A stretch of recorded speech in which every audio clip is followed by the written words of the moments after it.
Good morning, everyone. Thank you for being here today. I appreciate it. Appreciate everyone with the Greenville Housing Authority for putting together this conference. It's been very enlightening, and I appreciate all the other speakers for being here too. My name is Chris Sparrow, and I am an Employment Services Coordinator at Able, South Carolina. So Able, South Carolina is what's called a Center for Independent Living. And we do quite a few things. So obviously we do trainings like I'm doing here today. We also work with consumers one-on-one.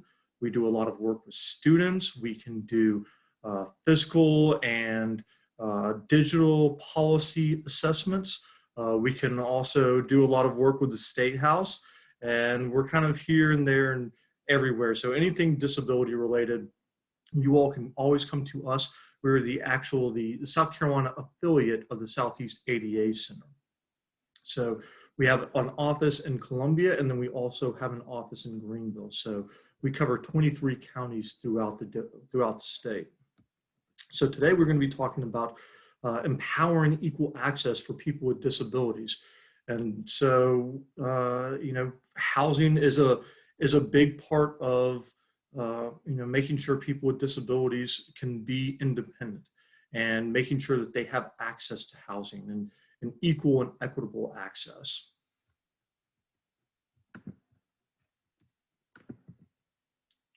So again, my name is Chris Sparrow. So I do quite a few things. So I obviously do a lot of trainings. So some of it is involved around employment, some of it's involved around housing, some of it's involved just about having a better understanding of people with disabilities, and also some sensitivity and etiquette. I do a lot of work with consumers one-on-one, so I have a lot of stories I can tell.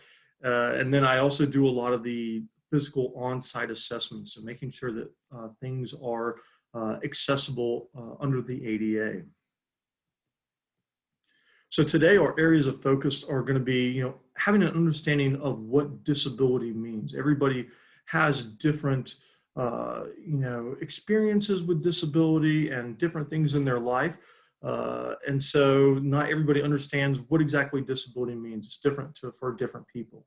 We're also going to look at, some of the Fair Housing Act accessibility requirements. We're going to dive into the reasonable accommodations and the modification. So telling the difference between the two and some of the more detailed and specific aspects of those things. And we're also going to be discussing service animals, which is a hot topic. It gets brought up a lot. There's a lot of confusion, about what is and what isn't a service animal. And so we're going to be discussing those and having a little bit better of an understanding of what your obligations are under the Fair Housing Act and some of the other disability rights laws. So first, we're going to get into understanding disability. Like I said, everybody has different experiences with it, so it can mean different things to different people. For us as an organization, disability is it's very encompassing. So it doesn't matter whether you are a person like myself who uses a wheelchair with a spinal cord injury, or if you're a person who just has undiagnosed ADD. For us, all those things are the same, and we're trying to kind of relay that to everybody. So first, just a little bit of numbers for you. And obviously, these numbers are going to be changing here pretty soon. But as far as back in the 2010 census goes, we realized about 56 million Americans have some kind of disability. And then in South Carolina, about 1 in 4 South Carolinians has a disability. Now, I know that may seem like a large number, but the reason that we see those numbers is because one, a lot of disabilities are actually what we call invisible disabilities. So they're not ones that you can see. Two, a lot of people with significant disabilities tend to not be as integrated into the community as other populations, so we may not see them as much. And then three, there's a lot of things that we just don't necessarily count as disabilities, right? So I'm sure a lot of you know somebody who has diabetes, or know somebody who has or has had cancer, or somebody with things like, asthma, or like I said before, ADD, somebody with autism. These are all disabilities, but they may not be ones that we necessarily come to the front of our minds when we're talking about disability. And then finally, that 1 in 10 number is 1 in 10 Americans have a significant disability. And so when we say a significant disability, I think that's what people generally tend to think about when they hear the word disability, right? It's somebody like myself who uses a wheelchair, somebody with Down syndrome. But how we classify that is really just people who, experience multiple barriers or have, multiple daily living activities affected by their disability. And we're going to talk about that a little bit more right now. So what is the definition of a disability? So this is going to be important for you all to understand, when we get into those providing reasonable accommodations and reasonable modifications, because individuals need to qualify for this definition of disability in order to be able to receive those things. And so how does the Fair Housing Act define disability? Well, number one, it is a physical or mental impairment that substantially limits one or more major daily living activities. So what's a daily living activity? Well, things that, commonplace things that we think about, cooking, driving, working, making our bed, brushing our teeth, things like that. There's showering. Those are the daily living activities most people think of. But it can be other things too. It can be things like, seeing, you're watching this video right now. That's a major daily living activity. Breathing would definitely be a major daily living activity. It could also be things like, thinking about what I'm saying, remembering what it is I'm saying. Even as our bodies are fighting off, a cold or a virus or something like that, those are things that count as daily living activities. So we can't necessarily just think about the more basic things. We have to imagine that it creates a wide range of possible situations where somebody could be considered to have a disability. The second one, and that's a primary definition that we look to, but there's two others that really count under this. The second is, people who have a history of having a disability. So basically, if maybe you had cancer in your life, and so, it doesn't matter if it's been in remission for 2 days or 2 weeks, 2 months, 2 years, 20 years, it doesn't matter. You're covered under the ADA, like I was saying, you have things like diabetes, some of those diseases, some of those things that are with us for our life, it definitely count as those as disabilities. And then finally, somebody who's perceived as having an impairment or having a disability actually counts as having a disability. Now, this is particularly important to you all because we look at this last one in the aspect of people being discriminated against from being able to get to housing, or being able to have housing, being able to be rented to, right, or being sold a house to. But it doesn't fall into, or it doesn't come into play when we're talking about things like reasonable accommodations or reasonable modifications. Those are things that we look to definition 1 and definition 2 for. And just to kind of a reminder again that we cannot always see the disabilities. It could be things that include, psychological or mental, emotional illnesses, difficulties associated with aging, and then things like, HIV or AIDS or addiction. So a lot of people don't consider addiction to be a disability, but if you are in recovery, or if you've successfully completed a rehab program or a treatment program, you're actually covered under the ADA. If you are in an active addiction, you are not covered under the ADA, or active alcoholism, you're not covered under the ADA. So just to give you a thought to all the different types of disabilities out there, because again, You know, a lot of times we think of very specific things. You know, we think of that icon. So it's got to be somebody who's in a wheelchair or somebody who has, you know, an intellectual or developmental disabilities. But there's quite a few disability categories here. So, you know, we're talking about cognitive disabilities, physical and mobility disabilities, speech, learning, psychiatric, hearing, visual, intellectual, developmental. These are all different categories. And inside of each one of these categories is a number of specific disabilities, right? So for physical and mobility disabilities, right, you could get, you know, somebody may, you know, had a leg amputated, and so that is their disability. Or, you know, it could be somebody with a spinal cord injury, and that's their disability. So again, there's different disabilities inside of each category. And then in those disabilities, there's a large spectrum of disabilities. We tend to think of spectrum or associate the word spectrum with, you know, autism. But really, you know, every disability has its own spectrum. So, you know, for instance, if somebody has a visual disability, right? Not everybody with visual disability, excuse me, is blind. You know, there's variations of it. You know, some people may, you know, have cloudiness in their vision, or some people may just see shadows, or some people may have, you know, holes in their vision, or it's, you know, blurry on the outside, or there's so many different variations. And so we have to, you know, remember that when we're considering, you know, people with disabilities. So as far as like the laws, when it surrounds fair housing or just housing in general, there's really 4 different laws that we look at.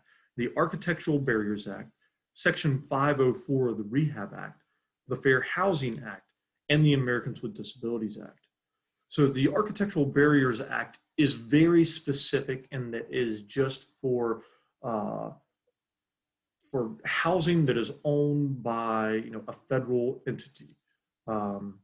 You know, when you get down to Section 504, again, those are also, you know, houses that and federally owned, you know, housing units, or Section 8, or whatever it is. But it encompasses quite a bit more than just the Architectural Barriers Act. The Architectural Barriers Act are things that we're talking about, specific, you know, buildings. It could be, you know, the way things are built, you know, walkways, doorways, all those things. Whereas Section 504 of the Rehab Act starts to include things like, you know, you can have a service animal, right? Service animal is a policy thing. It has nothing to do with making sure that, you know, the building is accessible. Then there's the Fair Housing Act, which is what we are mainly focused on here today, and we'll, you know, dive into more of that. And then there's the Americans with Disabilities Act. The Americans with Disabilities Act is a little bit different because it is really just focused on state and local government-based programs, or you know, any kind of you know, schools. Schools are a big thing that fall under the Americans with Disabilities Act. You know, the Fair Housing Act falls under that as well. But with the Americans with Disabilities Act, we're really talking about those, you know, is the public spaces, are those accessible? Is the office itself accessible? That's where the ADA comes into play with housing. So before I talked about, you know, disability discrimination, so what exactly does that look like? Obviously, the Fair Housing Act, Section 504, ADA prohibits us from discriminating against people with disabilities. But again, what exactly does that look like? So it could be things like a landlord telling a prospective tenant that they don't want someone with a disability living at that property. I mean, that is that, you know, outright discrimination right there, but that happens a lot. You know, I don't want somebody who uses a wheelchair living there. I don't want somebody who has a psychological disability living here because I'm scared of what might happen. Or I don't want somebody with an intellectual disability living here because I'm afraid that I'm gonna have to take care of them. You cannot discriminate against people with disabilities, in those aspects. And kind of going back to that, requiring that prospective residents are capable of independent living. They have to be able to take care of their own, because I don't want to be going in there and looking after them and doing all this stuff. No, obviously, people, renters or people who are renting out, or landlords shouldn't be having to take care of people. But that doesn't mean that there's not ways that that person can't live independently through other help, through other means and resources that are out there and are available for that person. Things like attempting to evict a tenant because they request a reasonable accommodation or modification to file a Fair Housing Act. And obviously there's those, coming back and repercussions or doing things against a tenant who files a complaint or anything like that, or even failing to respond to a reasonable accommodation or modification request. That's considered discrimination, because you're not taking seriously those things that person needs to be able to live there or to live independently. And then also failure to respond to other tenants harassing someone because of their disability. I've actually seen that. People harassing someone because they got an accommodation, or they got a modification, or just because of their disability. If you as a landlord don't enforce those things, don't enforce, somebody, harassment or bullying, or stopping that, then that counts as discrimination. So jumping into reasonable accommodations, okay, under the Fair Housing Act, what are those things? It's any changes in rules, policies, practices, or services that enable someone with a disability the equal opportunity to use or live in that dwelling. So look at those things. Again, those are the rules, policies, practices, services. So accommodations are not any kind of physical changes that are made to an apartment. And again, going back to that, this could be, well, let's actually look at that. What are some examples of accommodations that can be provided? So first, assigning a person with a disability a reserved parking spot near their unit, even though the tenant is generally on first come, first served basis. So I've actually seen that. So I knew someone, and she had problems with her knees. And although there was an accessible spot just a few doors down, or a few spots down from the closest spot to her residence, she was still able to get an accommodation to get her a specific spot there too. So it wasn't just a spot for anybody to use, it was a spot really just for her. And that is an accommodation that can be provided. Allowing a person with a disability to keep an assistance animal. And we'll talk a little bit more about what those are, despite having a no pets policy. So that wouldn't be an accommodation that you're making, because you're changing that policy. Obviously, again, if they have an assistance animal, then there shouldn't be any fees associated with allowing that animal to stay there. Also, allowing a disabled tenant who receives their disability checks later in the month to pay rent after the first of the month without having a late fee. That would be an accommodation, or providing a lease, an application in large print, or providing a qualified interpreter would count as a reasonable accommodation. And these reasonable accommodations can be and should be provided throughout the entire aspect of the renting process, from just applying all the way to when that person's leaving. So now we're going to jump into the reasonable modifications. So not the accommodations, but the modifications.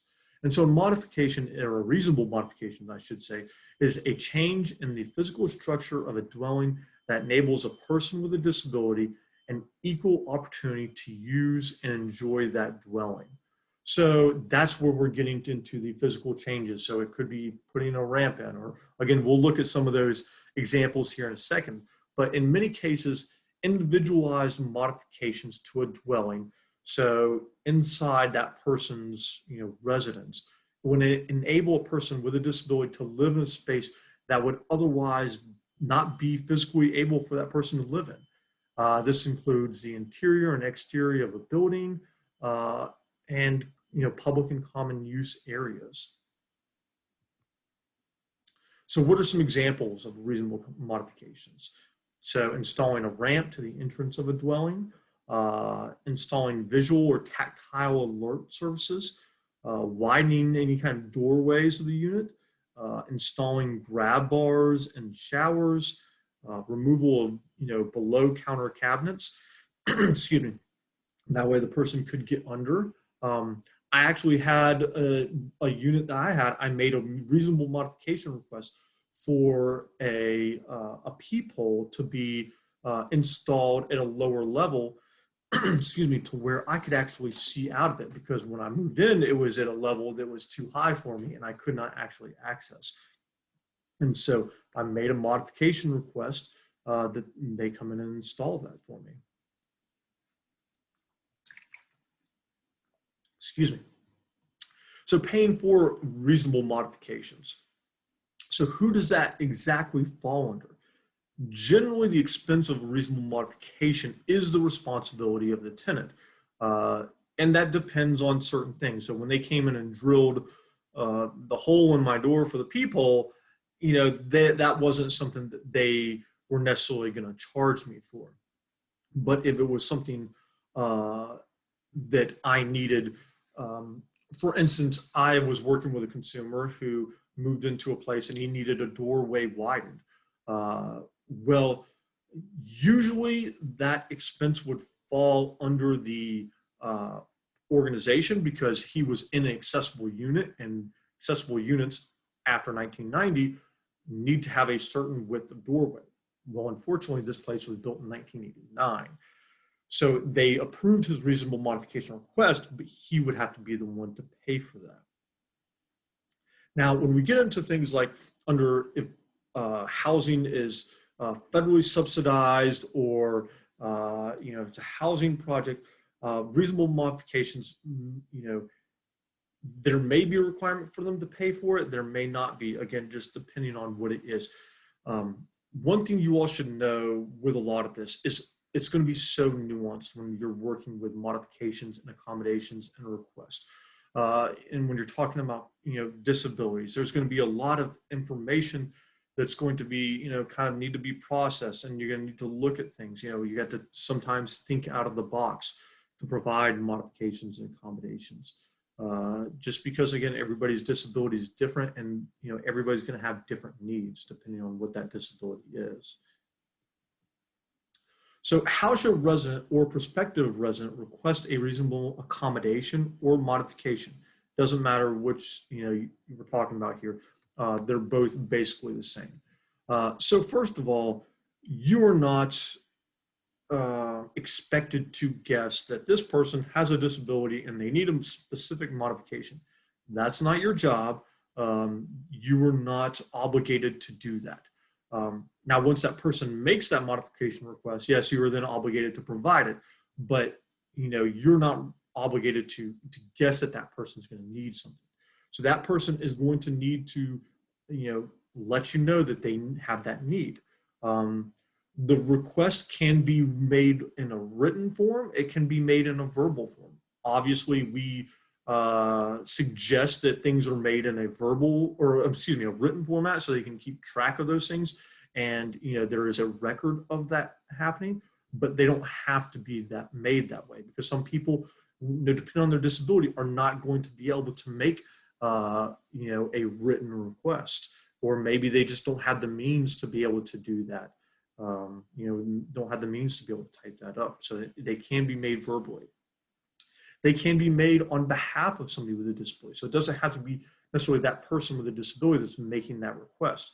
The reason being, maybe that person, can't make it out of their house, or maybe they have trouble speaking. So it can be a friend, it can be a family member, it can be a caretaker, it could just be a neighbor coming over and letting you know that they need that modification. And those requests can be made at any time. They can be made as that person's preparing to move in. They can be made after that person's moved in. They can be made, a month less on their lease. It doesn't really matter at all. There must be a connection between the disability and the need for the accommodation or the modification. So this is something that is kind of a protector against you, so that people aren't going out there and asking for something that they may not necessarily need. And we will get into that in a little bit to dig deeper into that. And then finally, residents can ask for reasonable accommodation when applying for the housing. Like I said, when they're moving out, while living in the unit, or even during an eviction hearing. So what counts as reasonable, right? We keep throwing out this word reasonable modification, reasonable accommodation. That seems very subjective. Well, it is because, disability is very subjective. It's not clean cut. But we do give you a little bit of guidance as to what is reasonable and what is unreasonable, right? So the first is, it does not cause an undue financial or administrative burden to the housing provider. So for instance, maybe true story here, actually, I was living in a second-story apartment prior to my injury. Then I became injured, and there's no way that I could, walk up the stairs. So it would have been unreasonable for me to request a modification for the apartment to build an elevator onto the side of the building. That just would not be, financially, it would cause a financial burden, to the apartment complex. So that doesn't count. It does not cause a basic change in the nature or of the housing program available. So that is really changing how, changing a policy is not changing the nature. If we're changing a lot of policies and making a lot of accommodations, so it really does change the nature of what it is that you all are doing, then yeah, it would be a burden, or it would be an undue burden to them. It will not cause harm or damage to others. So, I think that's pretty obvious there, and is technologically possible. So I gave the example of installing an elevator. Well, installing an elevator on the side of a building like that, it's probably not safe for that building. The building was not built for an elevator. So again, that's not technologically possible. So a housing provider can deny a reasonable accommodation or modification request if the request isn't reasonable. So let's look at an example here. So it would be unreasonable for a person with a disability to ask their landlord to assist them with, providing meals, with feeding them those meals, right? Unless the housing provider was already in the business of doing that, such as, a nursing home, assisted living facility, but they're just moving into, some HUD housing, some Section 8 housing, that would be unreasonable to expect the landlord to come and do that. That's where we talked about the undue administrative burden, or changing the nature of what it is that you all do. That's a great example of it. And then I gave the example of from myself, but I kind of took it from here. But it would not be financially or architecturally possible to install an elevator in some buildings. So when can a housing provider request verification of the disability and the need, for the requested accommodation and or modification?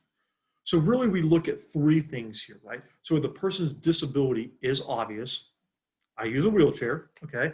And the need for the reasonable accommodation or modification is also obvious. So I need a ramp installed, or I need a curb cut installed. The housing provider can't, ask for additional accommodation. Or you have an individual who is blind and they have a seeing eye dog, right? Then it's unreasonable for you to ask them to go and provide all this medical documentation when it's clearly obvious that there is a need there and that they have legitimate disability. If the disability is obvious, again, we'll go back to me. So I'm a person who uses a wheelchair, or the modification is not, but the need for the reasonable accommodation or modification is not clear, the housing provider is only allowed to request information to evaluate the disability-related need.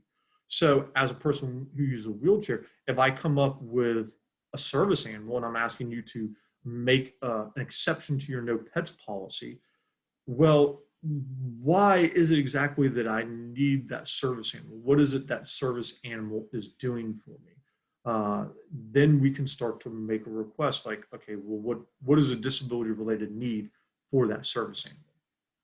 And then finally, if neither the disability or the need for the accommodation are obvious, so maybe it is a person with uh, a, a psychological disability, so it's a disability that we cannot see, it's an invisible disability, and they're making a service animal request. Well, you maybe not sure why that person would need it. Is this a person that's just trying to get away with having a dog in their apartment? Well, that's when you can start to ask about, why they have that need, and you can ask for some documentation. What if the housing provider believes the request is unreasonable? So each reasonable accommodation or modification request is very individual. Again, like I said, depending on the disability, depending on the situation, all of the, everyone here is, your, providers for different styles of housing, and you never know what the need's going to be. But based on those those situations that we looked at before, undue financial hardship, undue administrative burden, those four things that we talked about, if it's decided that that accommodation or modification is unreasonable, that doesn't mean that that person can't get it or they're stuck. Well, too bad, sorry, you're out of here. That's when the interactive process starts, and that's basically a negotiation between you and the individual with the disability to find out what's going to be the most effective accommodation for them or modification for them. So really, we want to talk about this evaluation process of do we provide the modification or accommodation or not? It really comes back to the acronym of doing the disability dance, right? So D stands for disability. Does a tenant have a disability defined by the fair housing laws, like we talked about? A, an accommodation. Is the tenant requesting a change in the landlord's rules or practices? N, is it necessary? Is the accommodation or modification necessary for full use and enjoyment? C, cost. Does the accommodation or modification pose an undue financial or administrative cost on the landlord? And then finally, E, effect. Would the accommodation or modification affect a fundamental change in the landlord's business? So if the answer is yes to the first three questions and the answer to the last two questions is no, then the housing provider should provide that request. So common accommodation and modification mistakes made by housing providers. Things like always requiring forms and not accepting letters or verbal requests. I have this special form that needs to be filled out, and if you don't fill it out in the specific way that we want it done, if you leave anything off, if you can't provide some information, well, it's not going to be accepted. That's a mistake. You should not, providing, you're placing an undue burden on that person with a disability. Being overly rigid or burdensome with rules, policies, procedures, not responding to accommodation requests in a timely manner. So what defines a timely manner? Well, I think anything past 2 weeks, depending on situations, is not timely. After you pass that time, if you get into a month, that's not timely at all. Really, it should be within a few days, but sometimes things need to be researched. Sometimes you need to get approval. So, there is a little bit of time given in there, but it shouldn't be too long. And if you get to the place where you're getting over that 2-week limit and you're still waiting to hear back from somebody, let that person know that so that they understand that this is still going on. Again, that's that interactive process. Not engaging in the interactive process, so refusing to engage in that can be a mistake.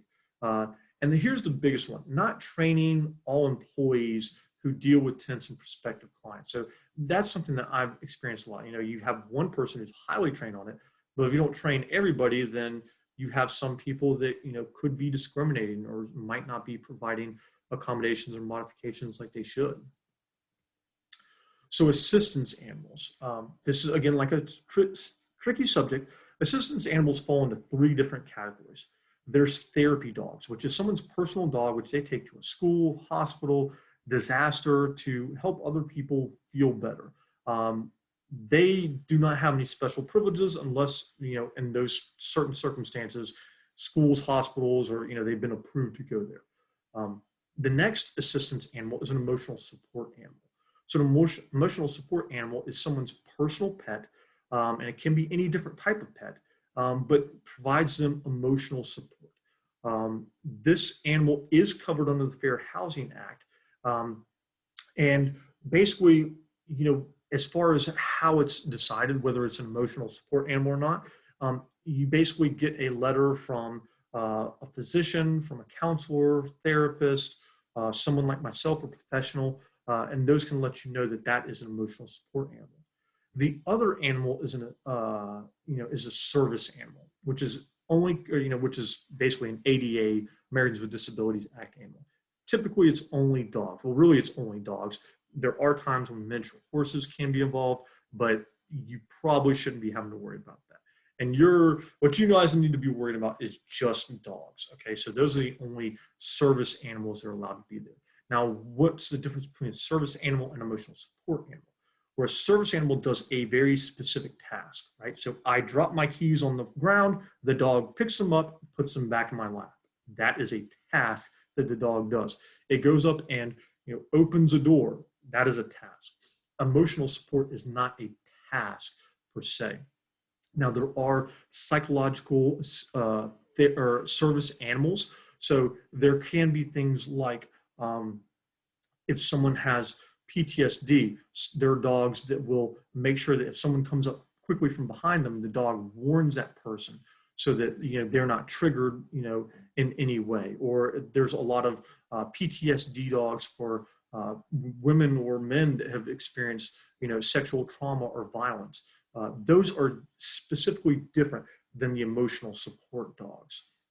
Those dogs are providing tasks, and people who do have service animals can tell you exactly what those tasks are very specifically, because animals or service animals have been trained for a long time, and the owners of service animals have been trained to work with those animals as well.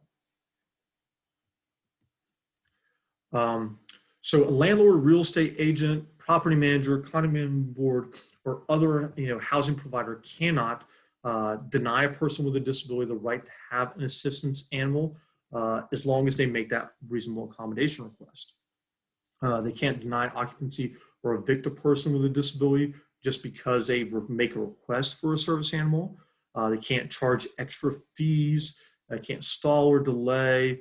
There can't be any kind of mandatory training or certification, because there are, although service animals are trained, there is no certifying that someone is or is not, or a dog or is not a service animal.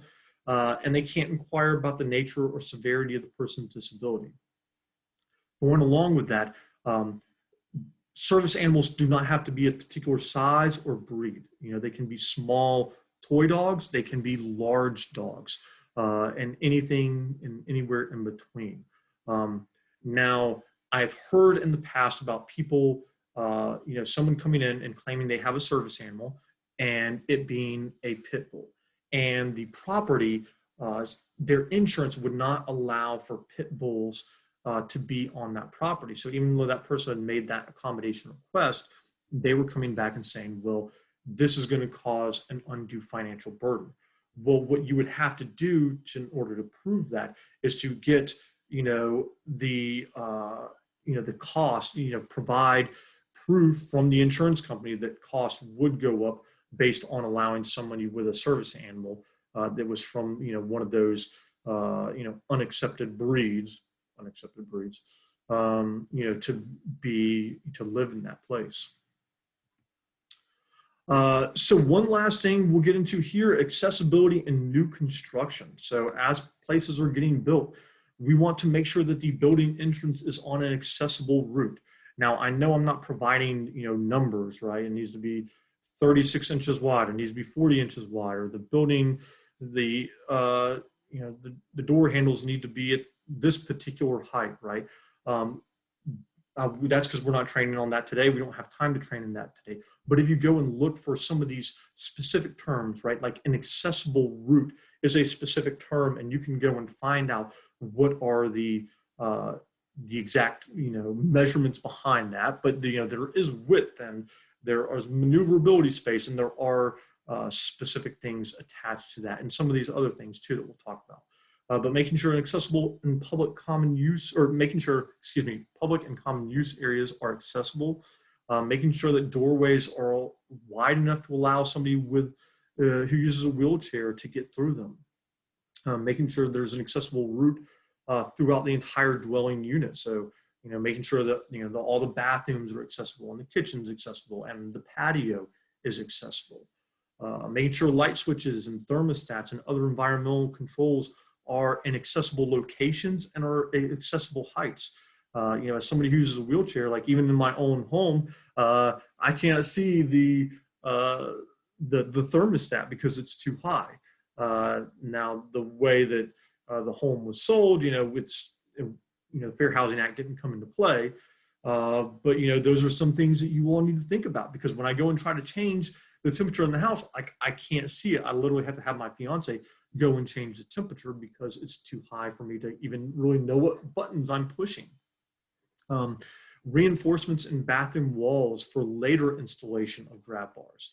So, if we install just the bathroom walls like we normally would, if we put in a grab bar, then it's not sturdy enough to hold it. So we want to reinforce those walls, the areas next to toilets, the areas in the shower or in the tub, to make sure that they're safe and that they have the strength to hold those grab bars. And then making sure that kitchens and bathrooms allow a wheelchair to maneuver in that space. We get those galley kitchens, and they can be very tight for individuals who use wheelchairs. So thank you all very much for being here. I really appreciate it. Here is our website for you to check us out. You can find us on Facebook and Twitter as well. And obviously, we have time to ask questions now. So I look forward to hearing questions from everyone. So thank you. Here are some resources for everyone if you want to go and check those out as well.